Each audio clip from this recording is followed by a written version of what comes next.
আজকে আমার জন্মদিন, বাবা আজও আমার শীতের কাপড় কিনে দিল না।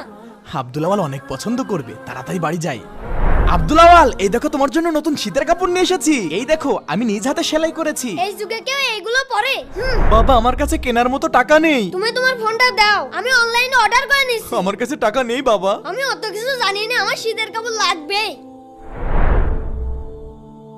ভাই এই নিন আপনার পার্সেল। কত টাকা? ভাই 3000 টাকা। ঠিক আছে দাঁড়ান, আমি টাকা নিয়ে আসছি।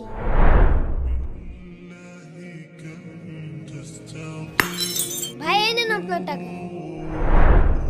বাবা এই নাও তোমার শীতের কাপড় আর মোবাইল। বাবা অনলাইন থেকে তোমার জন্য এটা কিনেছি। আর বাবা এই শীতের কাপড় আমার অনেক ভালো লেগেছে। কিন্তু তুমি এই শীতের কাপড় কেনার টাকা কোথায় পেলে? বাবা তুমি আমার জন্য হাজার কষ্ট করলেও তোমার জন্য শীতের কাপড় কিনতেই চাও না। আমি ছোটবেলা থেকে দেখছি তুমি এই পুরাতন কাপড়টাই পরে থাকো, এই জন্য আমি আমার জন্য শীতের কাপড় কিনেছি।